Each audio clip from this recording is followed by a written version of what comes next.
കവിഞ്ഞൊഴുകുന്ന അനുഗ്രഹത്തിലേക്ക് വീണ്ടും സ്വാഗതം. പ്രിയപ്പെട്ടവരെ, ഇന്ന് നമ്മൾ കേൾക്കാൻ പോകുന്ന സന്ദേശം കഴിഞ്ഞ ഞായറാഴ്ച കോട്ടയത്ത് വെച്ച് നടന്ന സഭായോഗത്തിൽ വെച്ച് കർത്താവിൻ്റെ ദാസൻ തോമസ് കുട്ടി ബ്രദർ പറഞ്ഞ അനുഗ്രഹിക്കപ്പെട്ട ഒരു സന്ദേശമാണ്.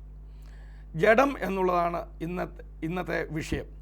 ജഡമെന്ന് പറയുമ്പോൾ തന്നെ നമ്മുടെ ഉള്ളിൽ വരുന്ന ഒരു ചിത്രം ജീവനറ്റ ഒരു മനുഷ്യൻ്റെ മൃതശരീരം.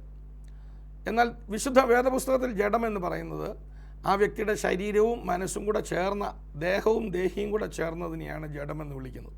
പ്രിയപ്പെട്ടവരെ, എന്നാൽ ഒരു സാധാരണ മനുഷ്യൻ്റെ ജഡം എന്ന് പറയുന്ന മനസ്സും ശരീരവും കൂടെ ചേരുന്ന ആ ഘടകം, അത് പിശാചിൻ്റെ പിടിയിൽ പെട്ടുപോയാൽ അഥവാ പിശാചിൻ്റെ സ്വാധീനത്തിന് കീഴിലാകുമ്പോൾ അതിനൊരുപാട് ബലഹീനതകളുണ്ട്.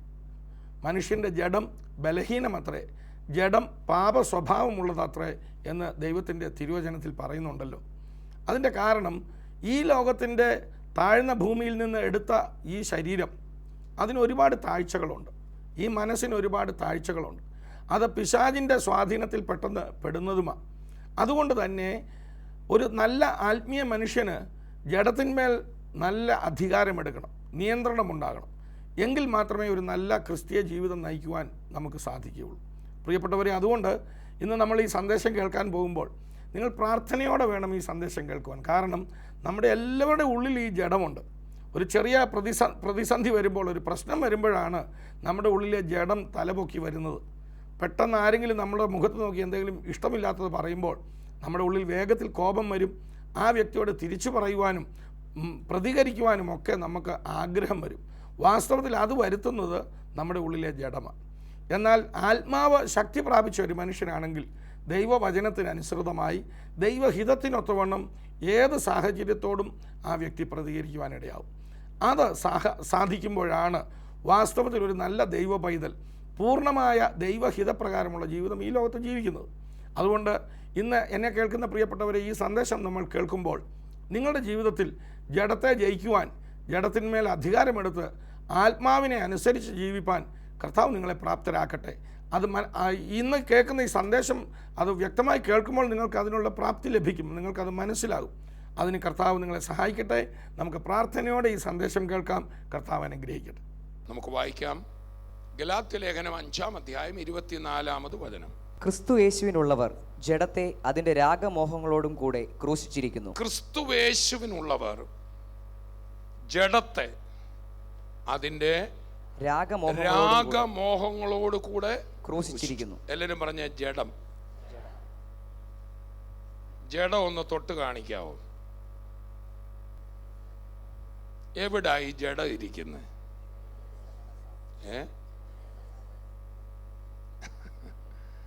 കറക്റ്റാ, പലർക്കും അത് മനസ്സിലായി. ജഡ മനസ്സിനാൽ ചീർക്കരുത്. അപ്പൊ ജഡം ഒരു മനസ്സാണ്. പറഞ്ഞാട്ടെ, ജഡം ഈ ഇറച്ചിയല്ല. പറഞ്ഞേ പ്രൈസ് ദി ലോർഡ്. വലിയ വണ്ണമുള്ളവർക്ക് ജഡം കൂടുതലാണെന്ന് ആരും കരുതരുത്. തീരെ വണ്ണം കുറഞ്ഞവർക്ക് ജഡത്തിന്മേൽ ജയജീവിതം ഉണ്ടെന്നും ആരും കരുതണ്ട. ഈ ശരീരത്തെ ജഡമായും തിന്മയായും തെറ്റിദ്ധരിക്കുന്ന ഒരു ചിന്താധാര ക്രിസ്തുവിൻ്റെ കാലം മുതലേ ഉണ്ട്, ക്രിസ്തുവിന് മുമ്പ് തന്നെ ഉണ്ട്. അതുകൊണ്ട് ജഡത്തെ പീഡിപ്പിച്ചാൽ ശരീരത്തെ, ജഡം എന്ന വാക്ക് രണ്ട് കാര്യത്തിന്, ഒന്ന് മാംസ ആകുന്ന ജഡം, വേറൊന്ന് ഏദൻ തോട്ടത്തിൽ ദൈവത്തിൻ്റെ ഹിതത്തിന് വിരുദ്ധമായ ഒരാലോചന ആര് കൊടുത്തു? പറഞ്ഞാട്ടെ, പിശാച് മനുഷ്യന് കൊടുത്തു. നീ ഇത് തിന്നരുത്, തിന്നാനും തിന്നാതിരിക്കാനും നിനക്ക് സ്വാതന്ത്ര്യം തന്നിട്ടുണ്ട്.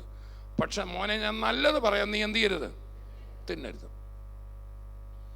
എന്നാൽ പിശാച് വന്നിട്ട് അവനോട് പറഞ്ഞു, എന്തോ പറഞ്ഞു? ദൈവം തമ്പുരാൻ വെറുതെ പറയാണ്, നീ ഇത് തിന്നാൽ നീ ദൈവത്തെ പോലെ ആകുമെന്ന് ദൈവത്തിനറിയാം. വേല വെച്ചു കൊടുക്കുന്ന വേല കണ്ടോ? ചുരുക്കി പറഞ്ഞാൽ നീ ദൈവത്തിനൊരു ഭീഷണിയാകുമെന്ന് ഇപ്പൊ ആർക്ക് തോന്നിയിരിക്കുന്നു? ദൈവം നിന്റെ ഗുണകാംക്ഷ അല്ല. നീ എങ്ങാനും ദൈവത്തിൻ്റെ സ്ഥാനത്ത് കയറിയാലോ എന്ന് പേടിച്ചിട്ടാണ് ദൈവം എന്ത് ചെയ്തത്? തിന്നരുതെന്ന് പറഞ്ഞു. ചിലപ്പോൾ നമ്മൾ പിള്ളേരോട് നല്ല കാര്യം പറഞ്ഞു കൊടുത്താൽ അവർക്ക് പിടികിട്ടുകയില്ല, അല്ലേ? കുഞ്ഞുങ്ങൾ കൊച്ചിലെ ഈ വിളക്കൊക്കെ, പണ്ടൊക്കെ നമ്മുടെ ഭവനങ്ങളിൽ വിളക്കൊക്കെ കൂടുതൽ ഉപയോഗിക്കും. പിള്ളേർ പോയി എന്ത് ചെയ്യും? കൊച്ചെ അരുതെന്ന് പറഞ്ഞാൽ കൊച്ചിന് ഒട്ടും ഇഷ്ടമല്ല. അപ്പൻ എൻ്റെ ഗുണകാംക്ഷ അല്ലെന്നാണ് കുഞ്ഞിന് തോന്നുന്നു. അപ്പം അപ്പൻ ഒത്തിരി കാര്യങ്ങൾ വിലക്ക്. ഇപ്പം വിലക്കുകളൊന്നും വേണ്ടെന്നാണ് ഇപ്പോഴത്തെ ലോകം പറയുന്നു. അവരവരുടെ ഉള്ളിൽ തോന്നുന്ന പോലെ തന്നെ സ്വാതന്ത്ര്യം. കൈ കൊടുത്ത് പറ, കെട്ടഴിച്ചു വിടുന്നതല്ല സ്വാതന്ത്ര്യം. ഒന്നുകൂടെ പറ, കെട്ടും പൂട്ടും ഇല്ലാത്ത അല്ല സ്വാതന്ത്ര്യം എന്ന് പറ. ഒന്നുകൂടെ പറഞ്ഞിട്ട്, കയറില്ലാത്തതല്ല സ്വാതന്ത്ര്യം. പിടിക്കേണ്ടവന്റെ കയ്യിൽ നിന്റെ കയർ ഇരിക്കുന്നതാണ് സ്വാതന്ത്ര്യം.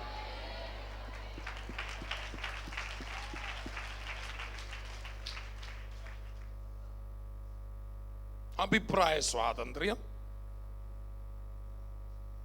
എനിക്കറിയത്തില്ല എന്നാക്കെ സ്വാതന്ത്ര്യം.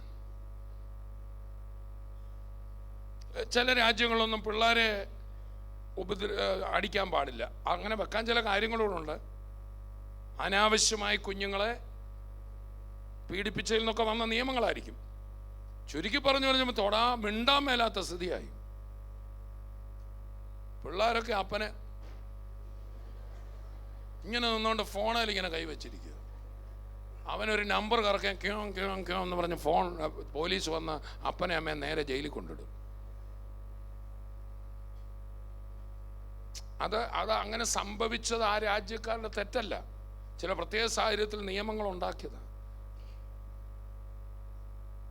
അപ്പം ഈ ഏദൻ തോട്ടത്തിൽ ഇവനൊരു ഐഡിയ കിട്ടി. കൈകൊടുത്തുള്ള, നിന്റെ മറിഞ്ഞ ബുദ്ധിക്കാണ് ഈ ജഡം എന്ന് പറയുന്നത്. നേരെ ചൊവ്വേ ചിന്തിക്കുകയല്ല. ഈ ദൈവം തമ്പുരാൻ പറഞ്ഞിട്ടുണ്ട്, ഇത് കഴിച്ചാൽ എന്ത് ചെയ്യും? കുഞ്ഞെ, നീ കുഴയും. ഇല്ല, എന്നെ ഈ നന്നാകണമെന്ന് പറയുന്നതിന് ഇങ്ങേർക്ക് ദൈവത്തിന് ഏതോ ലക്ഷ്യമുണ്ടെന്നൊരു തോന്നൽ വന്നു. കൈകൊടുത്തറ, ഈ സൈസ് മറിഞ്ഞ ചിന്തയ്ക്കായി ജഡമെന്ന് ബൈബിള് പറയുന്നു. ഈ ജഡം വകുപ്പ് ഉദ്ഘാടനം ചെയ്ത ഏദൻ തോട്ടത്തില്ല. എവിടെയാണ്? ഏദൻ തോട്ടത്തിൽ തുടങ്ങിയത്.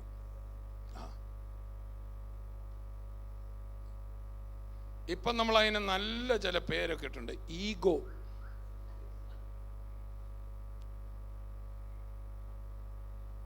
ഹലോ, കൈകൊടുത്ത് പറയാം, സായിപ്പ് പറയുന്ന പേരാന്നേ ഉള്ളൂ, നമ്മുടെ പഴയ ജഡം തന്നെയാന്ന് പറയുന്നത്.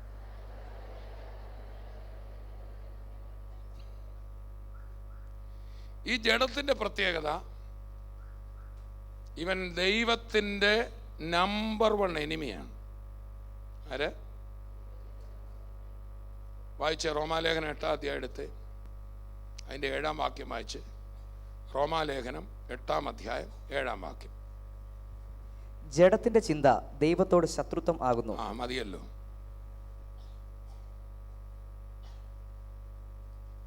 ഈ ജഡം ആരുടെ ശത്രുവാ? ഒന്ന് പറഞ്ഞോളൂ. ജഡത്തിന് ഏറ്റവും അരിശം ആരെയാണെന്നറിയോ? നമ്മളോർത്ത ദൈവത്തിന് ജഡത്തെ ഇഷ്ടമില്ലെന്ന്. അങ്ങനല്ല. അങ്ങനെയാണ്. ഈ ജഡമെന്ന് പറയുന്ന പുള്ളി അവൻ്റെ ഏറ്റവും വലിയ ശത്രു ആരാന്നറിയോ? ദൈവം. നമ്മൾ പറയുന്ന സാധനം ദൈവത്തിൻ്റെ ഏറ്റവും വലിയ ശത്രുവാ ജഡമെന്ന്. അങ്ങനല്ല, അങ്ങനെയാണ്. എന്നാൽ ഈ വാക്യത്തിൻ്റെ യഥാർത്ഥ അർത്ഥം, നിന്റെ ജഡത്തിന് ഏറ്റവും ഇഷ്ടമില്ലാത്തത് ദൈവത്തിന് കീഴ്പ്പെടാൻ ഒട്ടും ഇഷ്ടമില്ലാത്ത എൻ്റെയും നിന്നിലെയും ഭാഗമാണ് ജഡം. ചേർന്ന് കർത്താവിനെ സ്തുതിക്കാം. ജഡത്തിന് എപ്പോഴും നമ്മളെ നിയന്ത്രിക്കാൻ എന്നെ ഇഷ്ടമാണെന്നറിയോ? ക്രിസ്തു നമ്മളിൽ വന്നപ്പോൾ സംഭവിച്ചത്, ഈ ജഡത്തിൻ്റെ പിടിയിൽ നമ്മളെ മോചിപ്പിച്ചിട്ട് ആത്മാവിൻ്റെ പിടിയിൽ നമ്മളെ ആക്കി തീർത്തു. ന്യായപ്രമാണം എന്ന് പറഞ്ഞാൽ ജഡത്താൽ നടത്തപ്പെടുന്ന മനുഷ്യനെ പുറമേ നിയന്ത്രിക്കാൻ കിട്ടിയ കെട്ടാണ് ന്യായപ്രമാണം. ലോ ആൻഡ് ഓർഡർ എന്ന് പറയും. നിയമം വെച്ചാൽ വല്ല മനുഷ്യനും നന്നാവുമോ? പേടിച്ചിട്ട് വേണേ ചെയ്യാതിരിക്കും. പക്ഷെ അവൻ്റെ ഉള്ളിൽ നിന്ന് മാറ്റം വരുമോ? വരില്ല. ഉള്ളിൽ നിന്ന് അവനെ മാറ്റുന്ന ഒരു പദ്ധതിയാണ് ക്രിസ്തു കൊണ്ടുവന്നത്. നിങ്ങളുടെ ഉള്ളിൽ നിങ്ങളെ നടത്താൻ പറ്റിയ ഒരാളെ ഞാൻ വെക്കാം. യേശു പറഞ്ഞു, നിങ്ങളുടെ ഉള്ളിൽ നിങ്ങൾക്ക് ഗുണം വരുന്ന വഴി നടത്താൻ പറ്റിയ ഒരാളെ ഞാൻ വെക്കാം. പരിശുദ്ധാത്മാവ്. ഞാൻ പോകുന്നു, നിങ്ങൾക്ക് പ്രയോജനം. ഞാൻ പോകാഞ്ഞാൽ നിങ്ങളെ വഴി നടത്തുന്ന ഈ വ്യക്തി വരില്ല. ഞാൻ പോയി എൻ്റെ ക്രൂശ് മരണത്തിലൂടെ, ബലിമരണത്തിലൂടെ നിങ്ങളുടെ പാപത്തിന് പരിഹാരം വരുത്തി എൻ്റെ രക്തം അവിടെ കാഴ്ചവെക്കുമ്പോൾ മഹാപാപികളും ദോഷികളുമായ എൻ്റെ നിങ്ങളുടെ ഉള്ളിൽ ദൈവത്തിൻ്റെ ആത്മാവ് വന്ന് വാസം ചെയ്യും. കൈകൊടുത്ത് പറ, കെട്ടും പൂട്ടും ഇല്ലാത്തതല്ല സ്വാതന്ത്ര്യം. ആരും ചോദിക്കാനും പറയാനും ഇല്ലാത്തതല്ല സ്വാതന്ത്ര്യം. സ്തോത്രം. ഞാൻ ചോദിക്കട്ടെ, ഒരു പട്ടം അതിൻ്റെ നൂല് പൊട്ടിക്കിട്ടുന്നതാണോ സ്വാതന്ത്ര്യം? നല്ലപോലെ പറപ്പിക്കാൻ അറിയാവുന്ന ഒരാളുടെ കയ്യിലിരിക്കുന്ന കുഞ്ഞെ സ്വാതന്ത്ര്യം കൈ കൊടുത്ത് പറഞ്ഞു.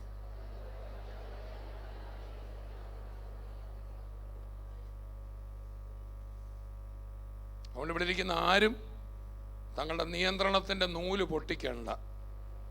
ഒന്ന് രണ്ട് പേർ പറഞ്ഞു, നിങ്ങളെ നിയന്ത്രിക്കാൻ ഒത്തിരി പേരുണ്ടെന്ന് പറഞ്ഞു. ലോകപ്രകാരം നമ്മളെ രാജ്യത്തിന് നമ്മൾ കീഴ്പ്പെടണം, അധികാരികൾക്ക് കീഴ്പ്പെടണം. ഒരു നല്ല വിശ്വാസി ഒരിക്കലും സ്വന്തം രാജ്യത്തിനെതിരെ പ്രവർത്തിക്കില്ല. ക്രിസ്തു അകത്ത് വന്ന ഒരു വ്യക്തി, അവൻ നല്ല ഒരു ഭാരത പൗരനായിരിക്കും. അവൻ ഭാരതീയനാണെങ്കിൽ, വേറെ നാട്ടുകാരനാണെങ്കിൽ അവൻ്റെ നാടിനോട് വിധേയപ്പെടും. എന്നാൽ അതെല്ലാം അവിടെ കൊണ്ട് നമ്മൾ നന്നാവുമോ? ഭാരത പൗര, ഭാരതീയർ. എന്നാൽ ഒരു വ്യക്തി എന്ന നിലയിൽ അവൻ്റെ കുടുംബത്തിനും അവൻ്റെ സമൂഹത്തിനും ദൈവത്തിനും അവന് തന്നെ നന്നാകണോ? നമ്മളെ ആര് നടത്തണം? പരിശുദ്ധാത്മാവ് നടത്തും. പരിശുദ്ധാത്മാവെന്ന നൂലിനാൽ നമ്മൾ കെട്ടപ്പെട്ടിരിക്കുന്നെങ്കിൽ. വേറൊന്നുണ്ട്, ഈ പരിശുദ്ധാത്മാവിൻ്റെ യേശുവിൻ്റെ പ്രത്യേകത, കയറി നിയന്ത്രിക്കാൻ വരികയില്ല. കൈ കൊടുത്ത് പറഞ്ഞാട്ടെ. നിർബന്ധിത പരിവർത്തനം എന്നൊരു പരിപാടി എൻ്റെ യേശുവിനില്ല. അത് അദ്ദേഹത്തിൻ്റെ അജണ്ടയിലില്ല. നീ അങ്ങോട്ട് ചെന്ന് സ്വയം സമർപ്പിച്ചാൽ അവൻ നീയാകുന്ന രാജ്യത്തിൻ്റെ രാജാവായിരിക്കും. നിന്റെ ജീവിതമാകുന്ന ലോകത്തെ മുഴുവൻ അത്ഭുതകരമായി, അതിശയകരമായി ഈ മന്നരിൽ മന്നവൻ നമ്മെ ജയത്തോടെ നടത്തും. മന്നരിൽ മന്നവൻ നമ്മോട് കൂടെ, എന്നും അവൻ നമ്മെ വഴി നടത്തും. മന്നരിൽ മന്നവൻ നമ്മോട് കൂടെ, എന്നും അവൻ നമ്മെ വഴി നടത്തും. സ്തോത്രഗീതം പാടുക നീ മനമേ,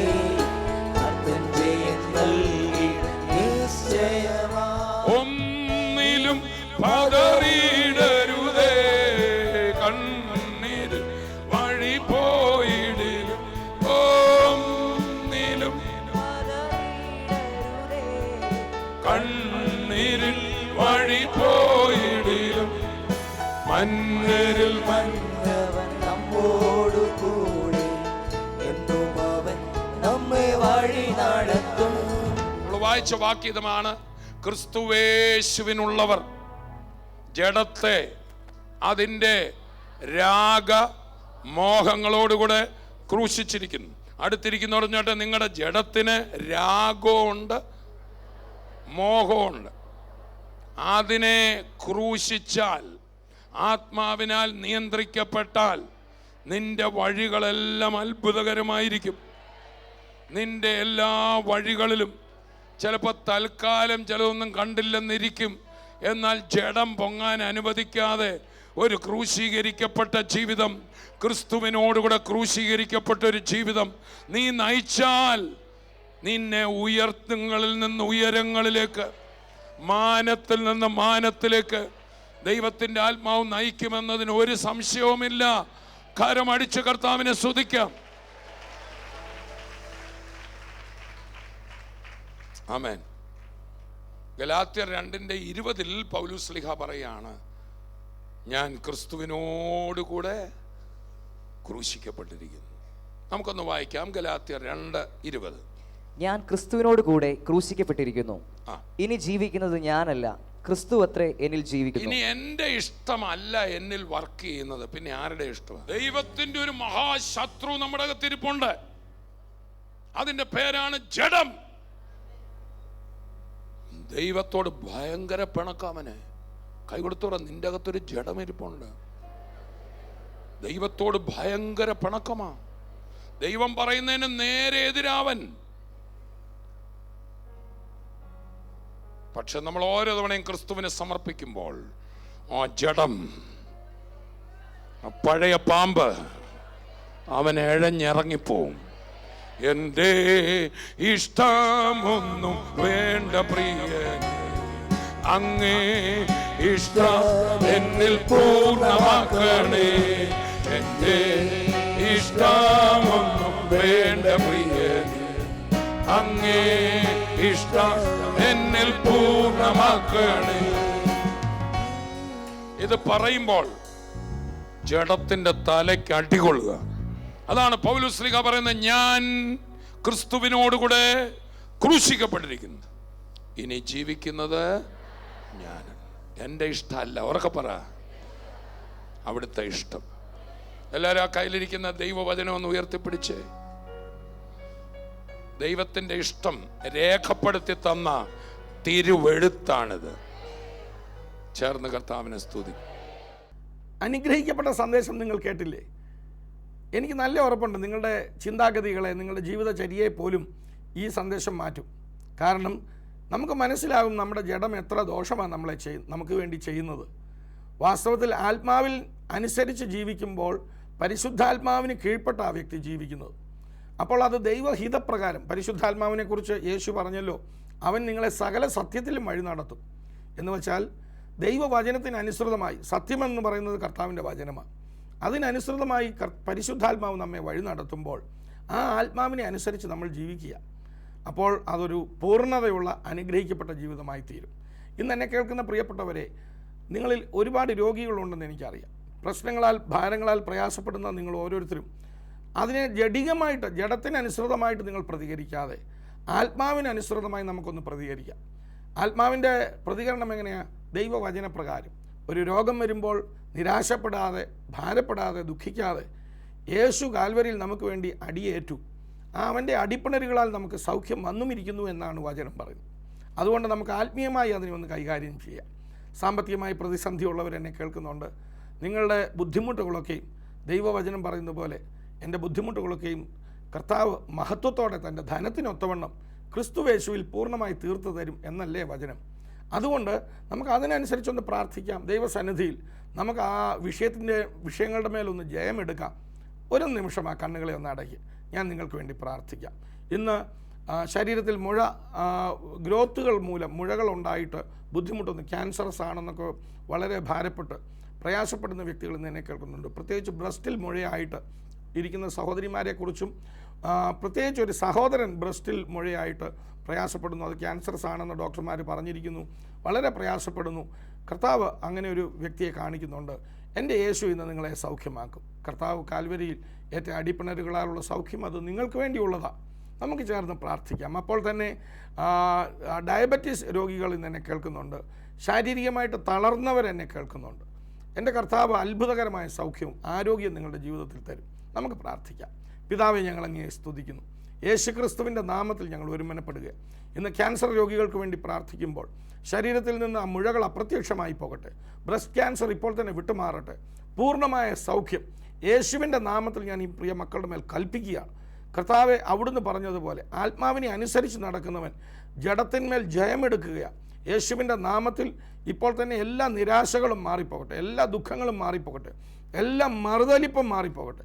യേശു നല്ലവനെന്നും യേശു വളരെ സ്നേഹവാനെന്നുമുള്ള തിരിച്ചറിവിൽ ജീവിപ്പാൻ, കർത്താവിൽ ആശ്രയിപ്പാൻ അവിടുന്ന് മക്കളെ സഹായിക്കുന്നതിനായി സ്തോത്രം. എല്ലാ രോഗബന്ധനങ്ങളും അഴിയട്ടെ. ഡയബറ്റീസ് രോഗികൾ ഇപ്പോൾ തന്നെ സൗഖ്യമാകട്ടെ. യേശുവിൻ്റെ നാമത്തിൽ ഞാൻ കൽപ്പിക്കുകയാണ്. കർത്താവെ, അവിടുന്ന് അത്ഭുതം ചെയ്തിരിക്കാതെ സ്തോത്രം ചെയ്യുന്നു. പൂർണ്ണമായ സൗഖ്യം നൽകിയതിനായി നന്ദി. സാമ്പത്തിക വിടുതൽ നൽകുന്നതിനായി നന്ദി പറഞ്ഞ് യേശുവിൻ്റെ നാമത്തിൽ ഞാൻ പ്രാർത്ഥിക്കുന്നു. കർത്താവെ, പ്രത്യേകിച്ച് കടഭാരങ്ങൾ മൂലം പ്രയാസം അനുഭവിക്കുന്നവർ ഇപ്പോൾ തന്നെ വിടുതലാകട്ടെ. ബിസിനസ് തുടങ്ങുവാൻ വേണ്ടിയിട്ട് ഫണ്ടിന് വേണ്ടി ലോൺ ആപ്ലിക്കേഷൻ കൊടുത്ത വ്യക്തികൾ, ആ ആപ്ലിക്കേഷൻ അത് ഇതുവരെ സാങ്ഷൻ ആകാതെ ബാങ്കിൽ കെട്ടിക്കിടക്കുന്നു. യേശുവിൻ്റെ നാമത്തിൽ ഇപ്പോൾ തന്നെ അത് ചലിക്കട്ടെ, ആ ലോൺ സാങ്ഷൻ ആകട്ടെ. കർത്താവെ, അവിടുന്ന് അത്ഭുതം ചെയ്യുന്നതിനായി നന്ദി പറയുന്നു. കർത്താവ് വിടുവിച്ചതിനായി നന്ദി. ഞങ്ങളുടെ പ്രാർത്ഥനയ്ക്ക് മറുപടി തന്നതിനായി സ്തോത്രം. എല്ലാം എൻ്റെ യേശുവിൻ്റെ നാമമഹത്വത്തിനായി തന്നെ. പ്രിയപ്പെട്ടവരെ, ആ സന്ധികളിലെ വേദന മാറിക്കഴിഞ്ഞു. നിങ്ങളുടെ രോഗബന്ധനമായി ഞാൻ മുഴ ഇപ്പോൾ അവിടെ ഇല്ല. നിങ്ങൾ ചെക്ക് ചെയ്ത് നോക്കൂ. ആ വേദനയില്ല, മുഴയില്ല, പൂർണ്ണമായ സൗഖ്യം കർത്താവ് നിങ്ങൾക്ക് തന്നിരിക്കുക. ശ്വാസതടസ്സം മാറിയിട്ടുണ്ട്, ആ ജോയിൻറ്റ് പെയിൻ അത് മാറിയിട്ടുണ്ട്. കർത്താവ് അത്ഭുത സൗഖ്യം തന്നു കഴിഞ്ഞു.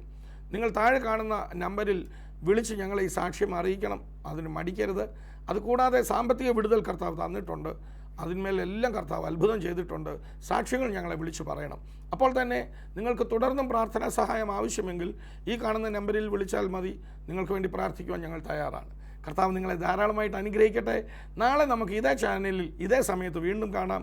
അതുവരെയും കർത്താവ് നിങ്ങളെ തൻ്റെ കൃപയിൽ സൂക്ഷിക്കട്ടെ. നിങ്ങളെല്ലാവരെയും ഞാൻ യേശുവിൻ്റെ നാമത്തിൽ അനുഗ്രഹിക്കുന്നു.